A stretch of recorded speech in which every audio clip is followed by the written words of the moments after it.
Hello, everybody. Scott Golden here with the Golden Opportunities Coaching YouTube channel. Welcome to those of you who are new. Welcome back to those of you seasoned veterans of what we do around here. What we do around here is bring about conversations of a psychological coaching and mental health, emotional health paradigm. We do that as often as we can, usually several times per week. And I know I've slacked in the last couple of months, lots of stuff going on, but hopefully the last half of the year, or last quarter of the year rather, is a little bit better about that. What are signs that someone in your life is not okay? I think one of the most dangerous things we can do in general is to say that we're okay when we're not. And so, especially with the rise in mental health challenges, with the post pandemic, or I guess back half of pandemic times here, a lot of people are pretending to be okay when they're really not. And that can be super, super dangerous. And also, a lot of stress happens there. So, what are some signs that people are saying they're okay, but they're really not?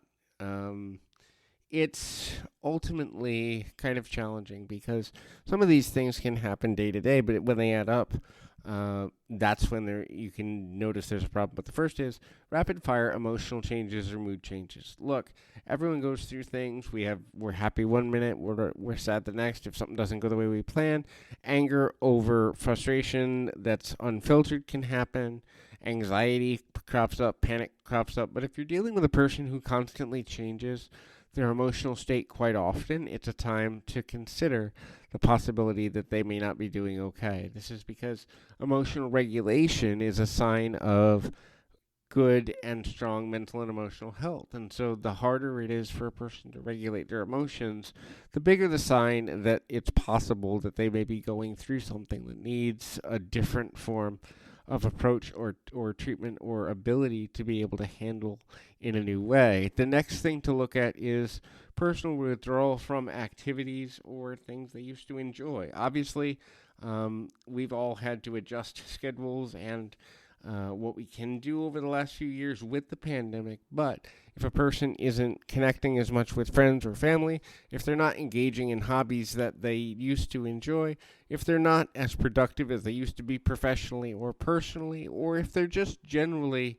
more quiet, all of these can be contributing factors to an indicator that things aren't what they used to be, and it becomes difficult for a person to function at a level that is healthy, smart, intelligent, or overall in their best interest. The difficulty in concentrating or completing tasks is another great way to put things forward. When a person has difficulty in concentrating or dealing with things, the ability that they have to follow through is also affected. So maybe changing one's mind a lot, or not following through on the things that they would normally do, not following through on the things that would normally matter to them, or having the ability to do daily tasks effectively, whether that be get up and shower, or go to work, or eat and sleep well, or take care of their personal responsibilities, maintain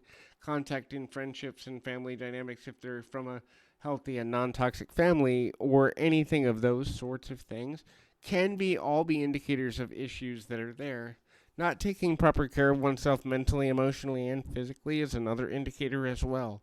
When a person feels like getting up and eating or taking a shower is too much for them, it's often a sign that their mental health and emotional wellness is declining. Now, that could be because of panic, that could be because of preoccupation, it could be because of circular thoughts or negative thinking patterns, but regardless of the motivating factor and reason, a decline in personal attentiveness to oneself and their own needs can be an indicator of things that need attention. Obviously, a multi-pronged, multifaceted approach, everything from linking with a spiritual leader to linking with a traditional therapist, life or relationship coach, maybe getting a health-related practice in place, exercise after checking with a physician, all of these things, and finding outlets for negative emotion, all of these things contributing together can lead to recovery.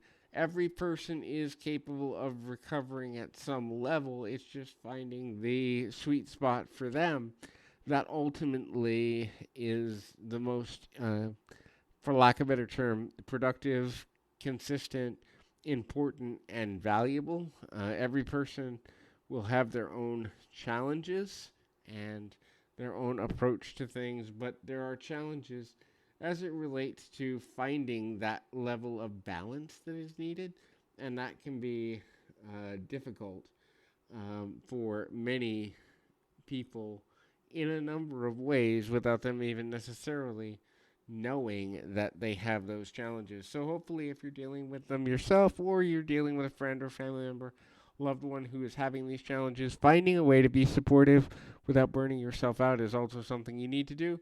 Hopefully this has been helpful. Until next time, keep your feet on the ground, your mind in the moment. Until next time, everybody.